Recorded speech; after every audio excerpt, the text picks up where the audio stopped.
Hello welcome all. ನಾನಿದ್ದೀನಿ ಇವತ್ತು ನಮ್ಮ ಗುಬ್ಬಿಲಿ. ನಮ್ಮ ಮನೆಗಳಲ್ಲಿ ಬೆಳಗ್ಗೆ ಎದ್ದ ತಕ್ಷಣ ಕಾಫಿ ಟೀ ಜೊತೆ ವಾರ್ಮ್ ಅಪ್ ಮಾಡ್ಕೊಂಡು ಆಮೇಲೆ ಬಿಸಿಲಲ್ಲಿ ಅಸೆಂಬ್ಲಿ ಮೀಟಿಂಗ್ ನಡೆಸ್ತಾರೆ.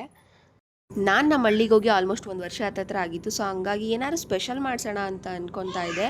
ಸ್ಪೆಷಲ್ ಅಂದಿದ ತಕ್ಷಣ ನನಗೆ ಫಸ್ಟ್ ಜ್ಞಾಪಕ ಬಂದಿದೆ ರಾಗಿ ರೊಟ್ಟಿ ಹಾಗೂ ಹುಚ್ಚಳ ಚಟ್ನಿ, ನನ್ನ ಫೇವ್ರೇಟು. ಸೊ ಹಂಗಾಗಿ ಅದೇ ಮಾಡ್ಕೊಳ್ಳೋಣ ಅಂದ್ಬಿಟ್ಟು ಎಲ್ಲ ರೆಡಿ ಮಾಡ್ಕೊತಾ ಇದ್ವಿ. ನಾನು ಸ್ವಲ್ಪ ನಮ್ಮ ಅತ್ತೆಗೆ ಹೆಲ್ಪ್ ಮಾಡಿಕೊಟ್ಟೆ. ನೆಕ್ಸ್ಟ್ ಹುಚ್ಚಳ ಚಟ್ನಿ ಹೆಂಗೆ ಮಾಡೋದು ನೋಡೋಣ ಬನ್ನಿ. ಹುಳ್ಳಿಕಾಳು ಮತ್ತು ಒಣಮೆಣ್ಸಿನ್ಕಾಯಿನ ನೀಟಾಗಿ ಹುರ್ಕೊಂಡು ಅದನ್ನೊಂದು ಮಿಕ್ಸರ್ ಜಾರ್ಗೆ ಹಾಕ್ಕೊಂಡೆ. ನೆಕ್ಸ್ಟ್ ಒಂಚೂರು ಹುಚ್ಚಳ ಹಾಕ್ಕೊಬೇಕು ಆ್ಯಂಡ್ ಒಂದು ಸ್ವಲ್ಪ ಅಮೌಂಟ್ ಆಫ್ ಕಾಯಿ ತುರಿ ಹಾಕ್ಕೊಬೇಕು. ಜಾಸ್ತಿ ಏನು ಅವಶ್ಯಕತೆ ಇಲ್ಲ. ಹುಚ್ಚಳ್ಗಾದರೆ ಒಂದು ನಿಂಬೆಹಣ್ಣು ಗಾತ್ರದಷ್ಟು ಹುಣಸೆಹಣ್ಣು, ಒಂದು 5-6 ಎಲ್ಕ್ ಬೆಳ್ಳುಳ್ಳಿ ಮತ್ತು ಒಂದು ಇಡಿಯಷ್ಟು ಕೊತ್ತಂಬರಿ, ರುಚಿಗೆ ಎಷ್ಟು ಬೇಕೋ ಅಷ್ಟು ಉಪ್ಪು ಹಾಕ್ಕೊಂಡು ಗ್ರೈಂಡ್ ಮಾಡಿಕೊಂಡ್ರೆ ಪರ್ಫೆಕ್ಟಾಗಿರೋ ಹುಚ್ಚಳ ಚಟ್ನಿ ರೆಡಿ.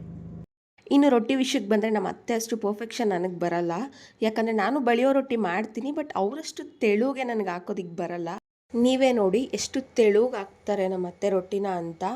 ಇವ್ರು ಬಂದ್ಬಿಟ್ಟು ಎಷ್ಟು ಜನ ಬಂದರೂ ದಬಾಯಿಸ್ತಾರೆ. ಯಾಕಂದರೆ ಅಷ್ಟು ಇಷ್ಟು ಅಂತೆಲ್ಲ ಏನಿಲ್ಲ. ರೊಟ್ಟಿ ಹಾಕೋಕ್ಕೆ ನಿಂತ್ಕೊಂಡ್ರೆ ಮಾತ್ರ ಎಷ್ಟಾದರೂ ತಲೆ ಕೆಡಿಸ್ಕೊಳ್ಳಲ್ಲ.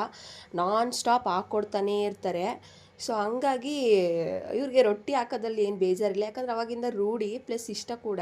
ಅಂದರೆ ರೊಟ್ಟಿ ಯಾವಾಗ ಮಾಡ್ತಾರೆ ನಮ್ಮ ಮನೇಲಿ ಅಂದರೆ ಯೂಶಲಿ ನಾವು ಬೆಂಗಳೂರಿಂದ ಯಾವಾಗ ನಮ್ಮ ನೇಟಿವ್ಗೆ ಹೋಗ್ತೀವೋ ಆವಾಗಲೇ ರೊಟ್ಟಿ ಹಾಕೋದು.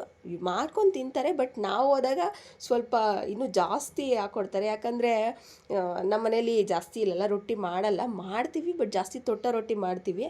ಹಂಗಾಗಿ ಅವ್ರ ರೊಟ್ಟಿನೇ ಒಂಥರ ಸ್ಪೆಷಲು. ಹಂಗಾಗಿ ಅವ್ರ ಹತ್ರ ಹಾಕಿಸ್ಕೊಂಡು ತಿನ್ನೋದು ಏನೋ ಒಂಥರ ಸ್ಪೆಷಲ್ ವೈಬ್ ನಮಗೆ. ಆ ಟೇಸ್ಟು ಅದೆಲ್ಲ ಬೆಂಗಳೂರಲ್ಲಿ ಬರಲ್ಲ ಆ್ಯಕ್ಚುಲಿ.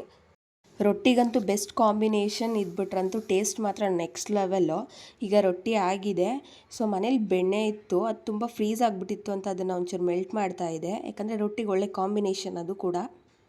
ಇನ್ನು ಇದ್ರ ಟೇಸ್ಟ್ ಅಂತೂ ತುಂಬಾ ಚೆನ್ನಾಗಿತ್ತು. ಇದ್ರ ಬಗ್ಗೆ ಮಾತಾಡೋಂಗೆ ಇಲ್ಲ. ನಾನಂತೂ ನಮ್ಮ ಹಳ್ಳಿಗೆ ಬಂದರೆ ಸಖತ್ ಎಂಜಾಯ್ ಮಾಡ್ತೀನಿ. ನೀವು ಹಿಂಗೇನಾ?